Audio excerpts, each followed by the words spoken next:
WA cok. Kok WA? WhatsApp. Anjing. BBM cok. Oh, BBM. BBM Messenger. Asu. Wes, tak jelas.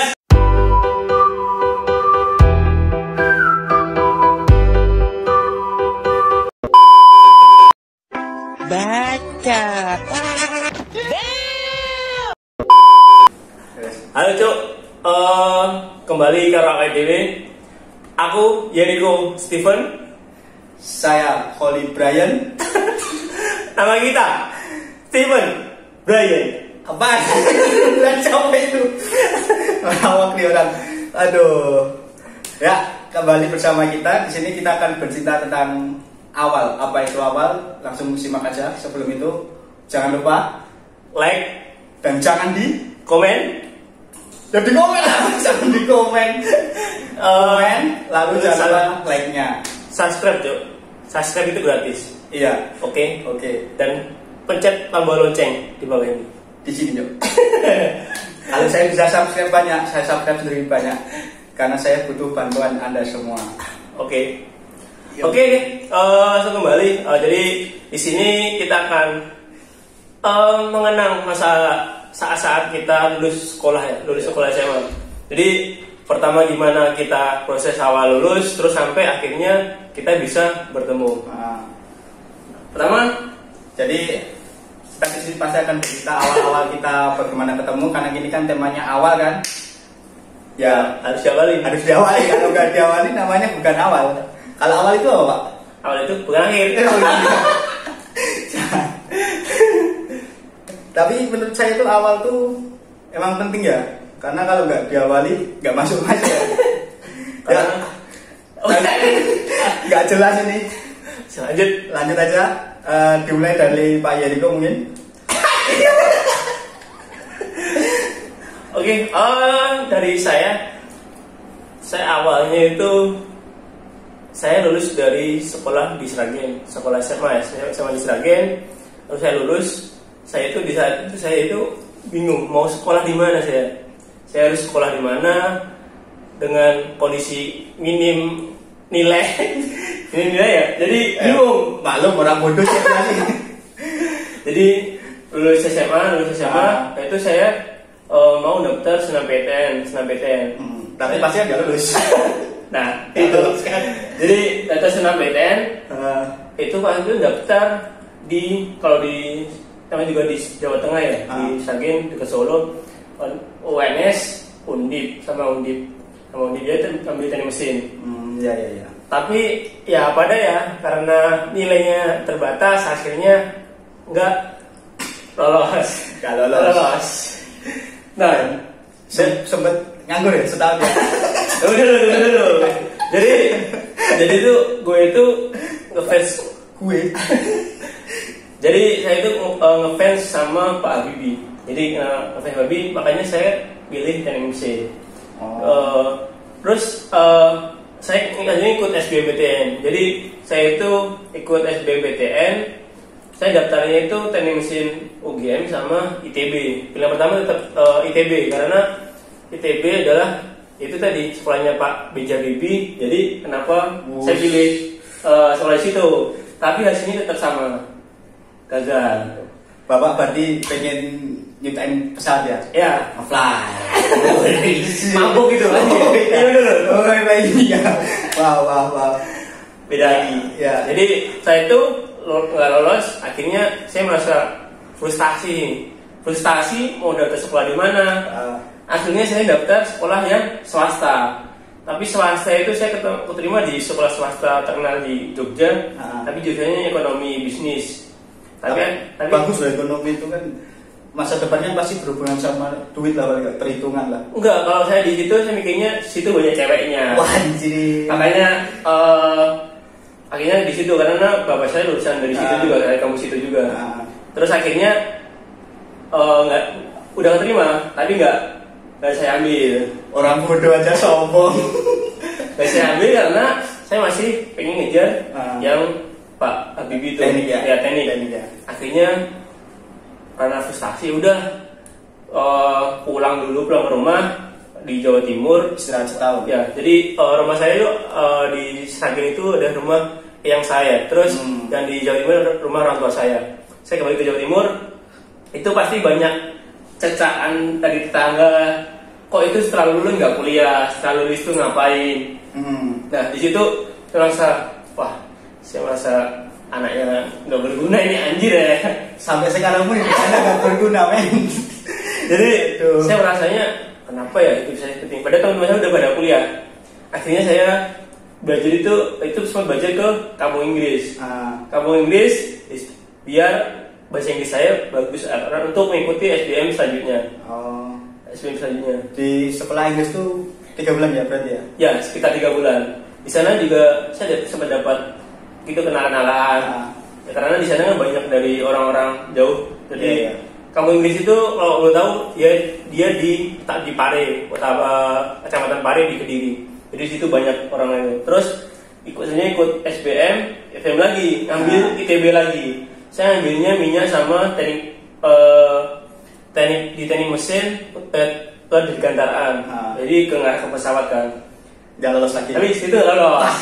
Memang itu emang bodoh, men. Udah gak usah sok-sok aja di sekolah bagus, kalau bodoh aja. Itu nih menurut saya gitu sih. Tapi karena itu jadi saya akhirnya, tapi di situ setelah karena nggak lolos SBM saya juga pernah nyoba di sistem Akamigas di Cepu. Di situ juga nggak lolos. Isinya saya dengar dari tadi kok nggak lolos semua ya. Kayaknya emang benar-benar bodoh ya. Jadi udah 1 tahun belajar itu kayak malam bangun buat belajar, sholat tahajud, diimbangi itu. Alhamdulillah ya. Tapi akhirnya ada nggak lolos. Mungkin bukan jalan Tuhan.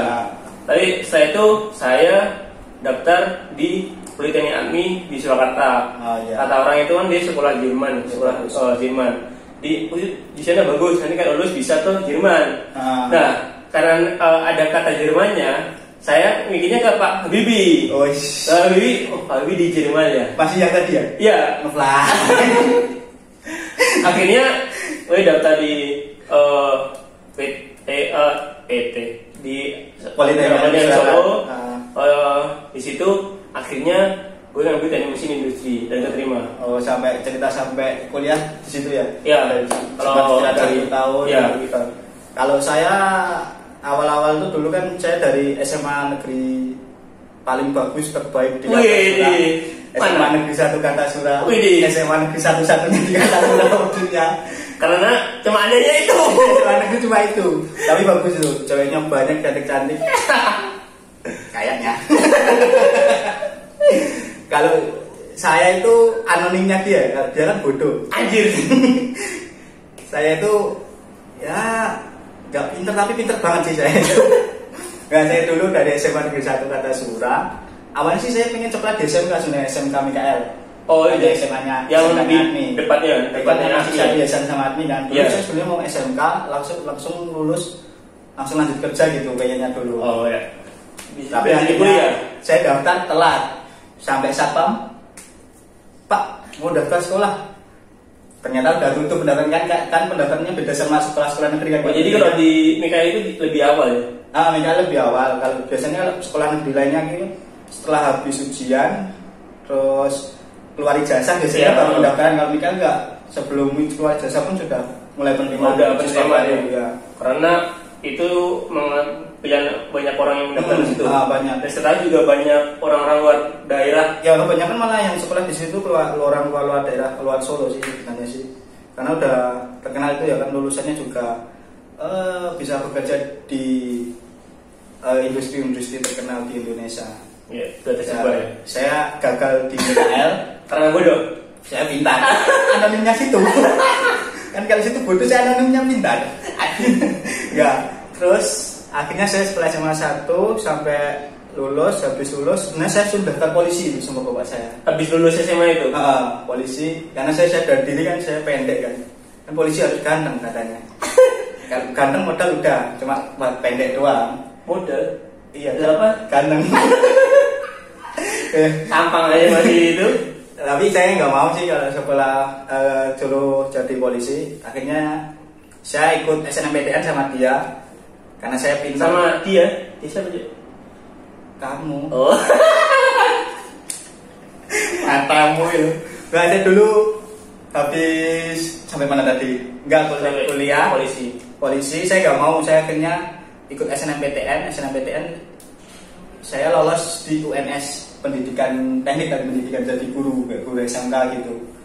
Tapi selang beberapa hari kan saya ikut tes juga di admin itu tadi karena saya dengar kan admin itu kuliahnya bagus, bisa langsung kerja. Pengennya pokoknya habis lulus langsung kerja, nggak langsung istirahat gitu, nganggur gitu nggak mau saya.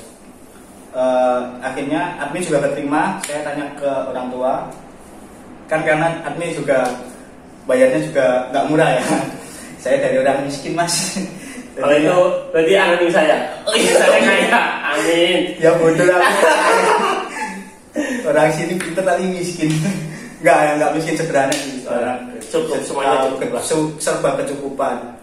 Akhirnya saya tanya ke orang tua mampu. Ya udah saya akhirnya pilih admin dan yang saya UNS itu nggak saya ambil. Saya pintar jadi rebutan. Cewek-cewek aja ngerebutin saya, men. Tapi sampai sekarang nggak ada. Aduh, ya mungkin itu perjalanan saya dari kuliah sampai dari sekolah sampai kuliah, dan kita kuliah di kampus yang sama. Ya. Itu awal-awal kita ketemu itu waktu PPS ya. Iya, namanya kayak ospek lah, kayak ospek kalau di komputer. Ketemu di Sripedari. Pas di Sripedari itu saya dulu sebelum kita Sripedari, pertama itu kita dikumpulin dulu. Oh iya. Dikumpulin di kayak aula gitu ya. Aula, terus hari pertama itu benar. kita udah masuk, terus dijijir ada kelompok-kelompok. Pokoknya 5 orang kalau nggak salah. 6 shift. Ya. Kita punya shift kalau shift ya. Iya. Tadi jumlah kita shift. Jadi ada 6 orang untuk kita jadi kelompok saat ospek itu. Ya. Saat pertama kita udah dijejer dengan satu shift kita atau kelompok kita, lalu akhirnya ke Sriwidari itu ya. Ke Sriwidari ya. Akhirnya suruh Sriwidari untuk berfoto dengan tema tertentu di beberapa tempat area Solo, di area Sriwidari itu. Saya sama grup saya, dia sama shift saya juga, sama beda. Jadi kami beda shift beda shift tapi satu kelas. Kan dulu awal-awal tuh suruh nyari buku itu ya, buku Sriti 200 lembar itu nyarinya susah banget buku Sriti itu, dan hampir nggak ada man di toko di Solo itu nggak jual hampir. Untuk yang merek Sriti sama dia bentuknya batik ya apa? Kan biasanya adanya batik kembar. Ya. Awal-awal dari mau cari buku di Gramedia ya, Gramedia. Pertama kali saya ketemu dia, kan awalnya nggak ngerti orangnya banyak walaupun satu kelas. Ngehnya itu pas di Sripedari itu. Saya takut tuh, dia gundul, berewokan. Saya kira pencopet atau kali itu. Ini orang pencopet ya. Ternyata teman sekelas saya dan orangnya ternyata anjing.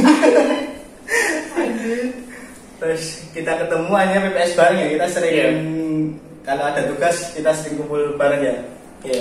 Jadi kita kan masuk itu pertama itu hari Sabtu, akhirnya hari Minggu kita ke Sriwidari foto-foto untuk kayak agar kita jadi kerjasama untuk pengenalan, saling pengenalan satu simnya ya. Setelah itu kita juga harus potong rambut sependek gundul 5 mili atau 2 mili? 5 jadi 5 mili rata semua, jadi nggak ada kayak yang cepak atau yang atasnya masih agak panjang, nggak ada. Jamet men. Jadi semua kita gundul, akhirnya satu angkatan itu ada sekitar 218an gundul semua, dan kecuali ceweknya ya, ceweknya rambut pendek itu cuma sekitar 20 orang dari satu angkatan. Emang ada ceweknya ya?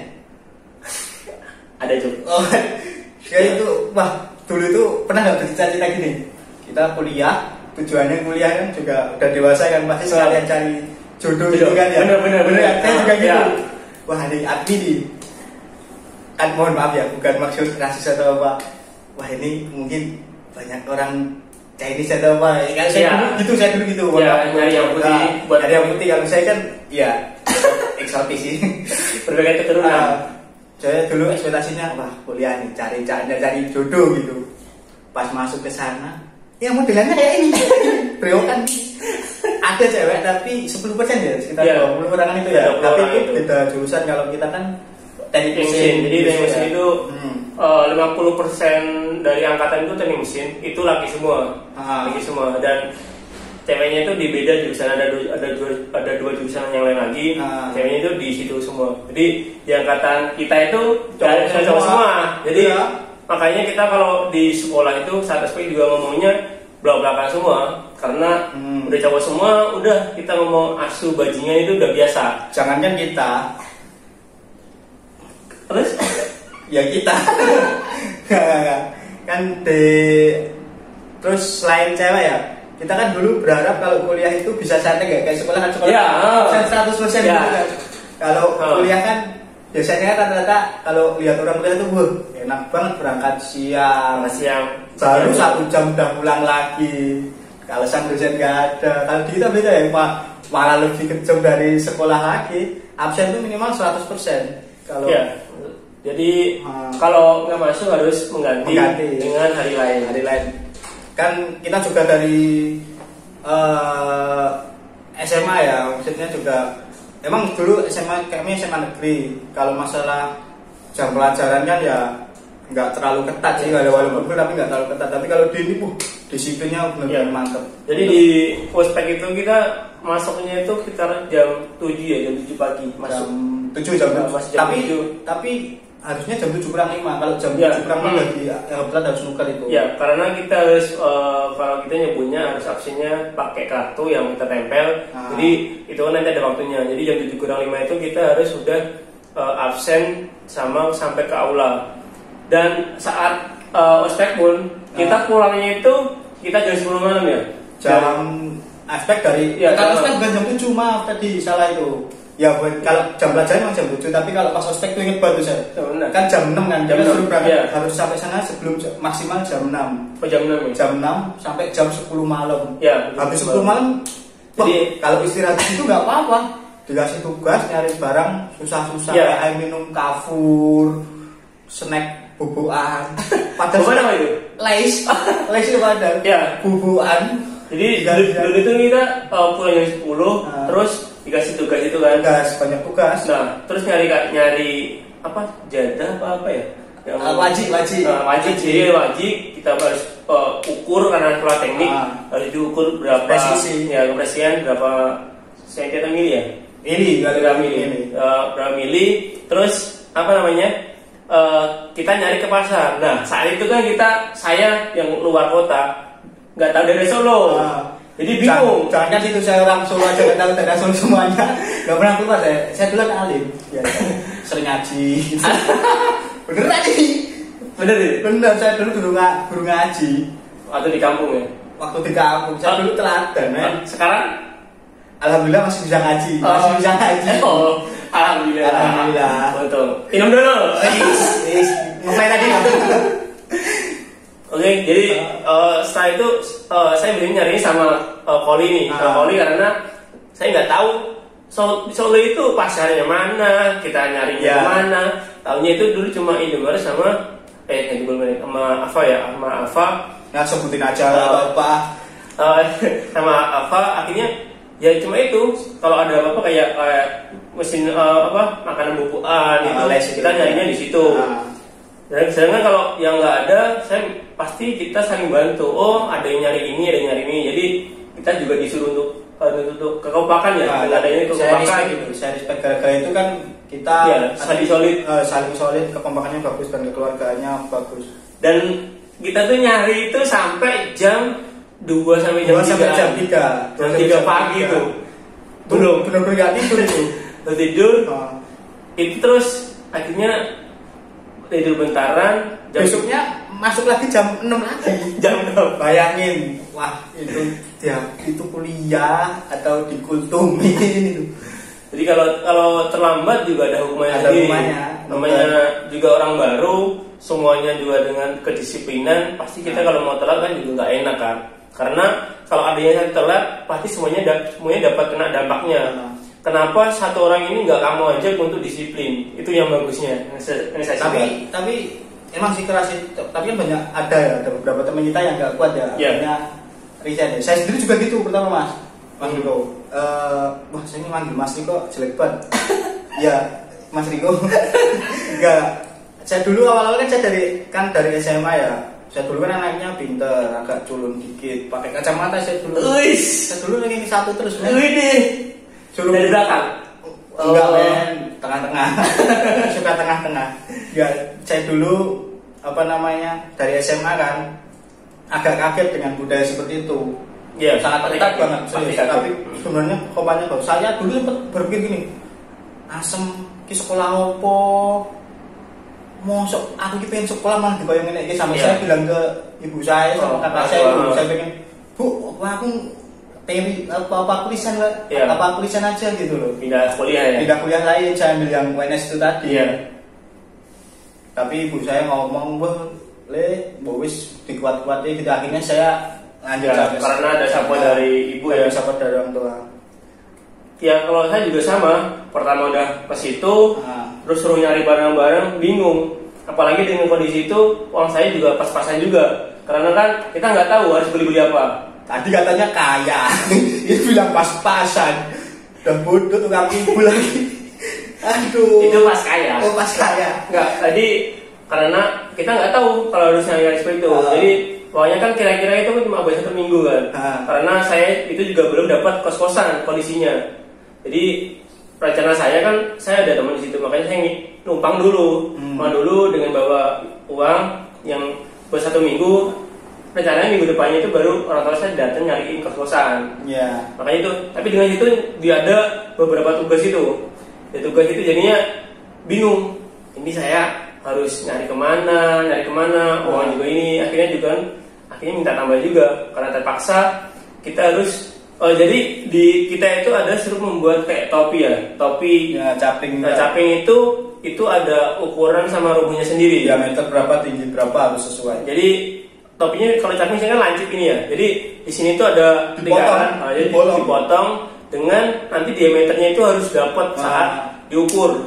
Nah itu yang saya itu hampir 8 kali atau 9 kali itu harus ganti kertas, beli kertasnya itu juga susah carinya. Karton tebal, karton tebal 5 mili. Diukur pakai kaliper itu. Ada namanya kaliper, jadi buat ukur untuk ketebalan itu. Kalau kiranya bunyi SMA jangka sorong. Jangka sorong. Jadi harus tebal 5 mili dengan ukuran diameter yang diinginkan, dengan tinggi yang diinginkan. Itu saya hampir 8 kali itu gonta-ganti topi untuk merubah itu. Jadi setelah rubah kita ganti lagi, beli lagi. Jadi setiap malam itu ini terus. Ya maklum ya, namanya dia juga orang bodoh ya, gagal terus ya. Tadi bodoh dia. Nggak, tadi itu terus masalah praktek ya. Iya. Ya. Dulu kan SMA nggak pernah kan namanya kita ada di megang mesin bubut itu apa? Saya kan nggak tahu dulu awal mesin bubut itu apa, yang yang dipikiran. Dari waktu bubut itu kan, dulu sebelum masuk sekolah yang bubut itu saya taunya bubut ayam. Bubut ayam. Nah makanya saya kira kita masukin ayam, diputerin, bubutnya disebut sendiri. Beda. Bubut itu mesin silindris ya, mesin searching aja lebih detailnya. Pasti banyak lah apa itu bubut. Yeah. Tapi pertama pasti juga keluar bubut ayam. Ya dulu awal praktek juga sempat kaget ya praktek ya. Ini dulu praktek apa pertama ya? Kalau saya dulu pertama kali milling, masih milling.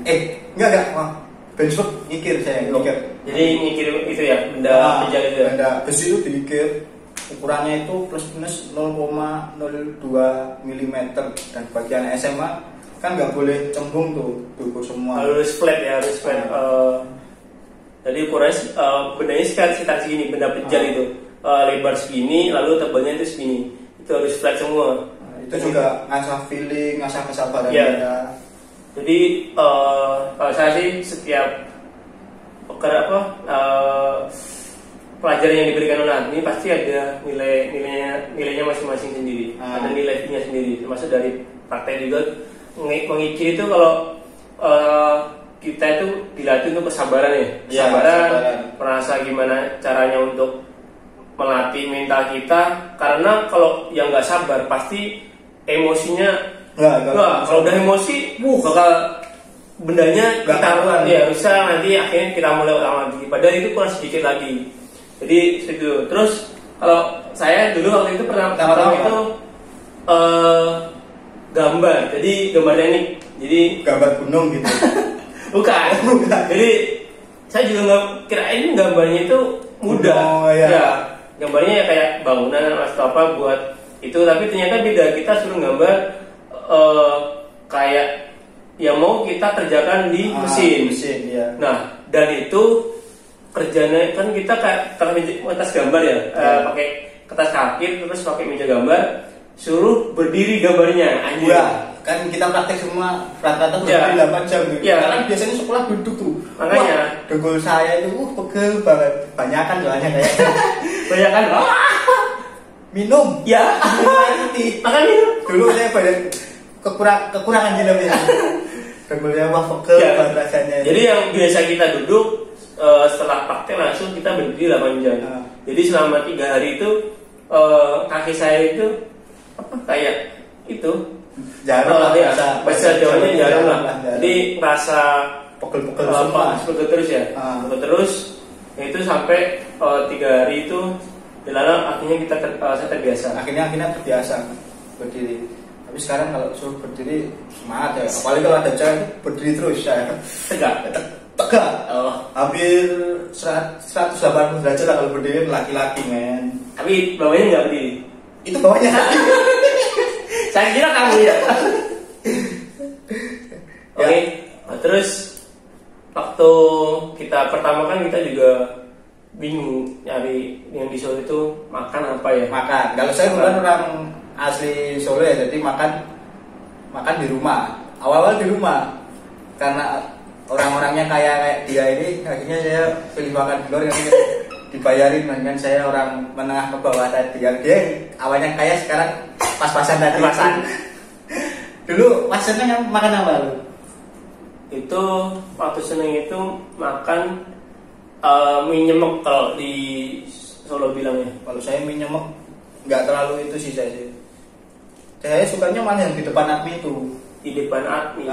Di depan sekolah kita Pak Ribut. Itu. Oh kalau ini kalau istirahat siang. Oh kirain kalau malam. Kalau malam kan saya di rumah, men situ ada kos. Jadi yang Orang kaya mau kos bebas. kalau malam. Kosnya Kalau aja siang. 12 juta men.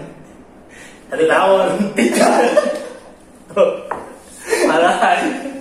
1 tahun kaya bener di Solo sebulan 1 juta. Wah ini. Oh ya emang orang kaya sih tadi sih. Terus ini ya di depan kampus kita ada warung jajan-jajan ya, sih. ada warung jajan. Tapi di situ rasanya murah terus enak untuk Enak. bagi saya. Jadi dulu Pak Ribut ya kita Pak Ribut. namanya Pak Ribut dan orang suka ngajak ribut. Ya, nggak boleh gitu. Kalau ini, kenapa? Nantang itu ribut pokoknya, ngajakin ribut. Tapi orangnya baik Pak Ribut. Ngajak ribut kok baik. Gak Tapi, baik. anaknya baik. Mau boleh Ya. sebenarnya gitu, mau boleh. Silakan. Jadi banyak juga angkatan-angkatan yang sebelumnya juga kalau sama Pak Ribut juga dekat. Terus di Silang Ribut sebenarnya ada namanya warung Bulusi. Bulusi di situ kita kayak apa ya, di Bulusi itu menu-menunya itu kayak nemu high class lah. Bagi kita. Kalau bagi saya bukan dia kayak saya yang menangkap bahwa itu anjir makanannya enak nih, ayam bakar orang kaya gitu. Namanya juga ya bukan lain Yeriko gitu orang kaya nanti. Padahal bedanya itu nggak terlalu jauh. Sebenarnya juga nggak Tapi mahal. karena sugesti dari awal orang-orang itu di situ Karena itu mahal. Soalnya yang mampir tuh emang bener mobil gitu. Iya, sih. biasanya orang-orang dari kampus sebelah kita, kampus UMS ini malah ke yang Bulusi itu. Padahal harganya Pak Ribut itu kalau saya beli nasi ayam sama ada mie-nya itu Pecel. ya pecel itu 9.000 ya. 9,5 sama Es. Itu udah sama es. Kalau di Bulusi kita 15.000 ya. 15.000. Tapi ada loh yang murah nasi Nasi telur, jadi ada nasi telur itu menu andalan saya kalau di situ 10.000 sama es teh sama manis. iya sama es teh manis kalau di sana ya. Jadi saya di kalau Bulusi juga pesennya telur. Biar kelihatan high class itu tadi. Iya karena kenapa ya? Kalau pesen aja angkat tangan dulu. Waiters. Jadi datang ya. Kalau dari Buribut dari Pak Ribut itu sama kita datang nanti kita langsung jejer antri dulu kita sambil ngambil ada nomor antrian? Nggak ada. Oh, ada. Nggak ada. Ya, tapi murah sih. Itu tadi kan ayam sama pecel ya, 9,5 sama ada sama es. Itu ada juga soto, nasi, sama gorengan itu 5.000. Gorengan. Oh itu juga murah, Pak Ribut itu terbaik, sama polisi juga mantap. Polisi. Nanti Biasa. saya kalau balik ke Solo, Saya pasti mampir ke situ. Iya, saya mampir. Pasti kalau sama orang yang ngajak ya. ribut itu tadi juga saya kan. Ya, jadi kalau kita karena pasti masih mampir ke situ lah, karena di situ punya penuh kenangan di awal kita untuk kita saat pertama kali di kampus. Mungkin untuk awal ini Ya, itu aja ya, mungkin untuk awal. mungkin Masih ada awal bagian selanjutnya lagi. Enggak, sepertinya awal ini harus kita akhiri saat ini. Berarti namanya bukan awal, Oh. kita akhiri. Tidak usah diakhirkan awal. Oke kita, jadi tetap masih awal. Tapi di nextnya akan kita lebih detail tentang untuk sekarang gimana sih kuliah kita di AMI. Jadi tunggu aja Perjalanan cerita cinta kita. cinta kita. Oh iya. Cerita cinta kami, cinta saya sama cerita Koli. Beda ya, jangan cerita Ya, kita. kalau kita ibadah kayak nanti.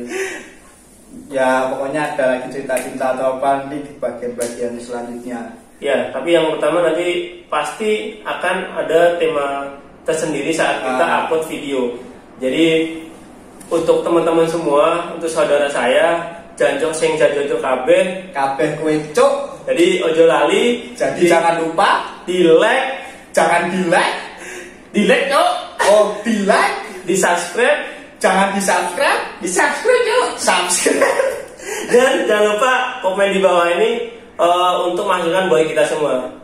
Jadi buat sing jancok kabeh, sadulur kabeh. Oke, Kue jolali. kabeh cuk. Bye bye cuk.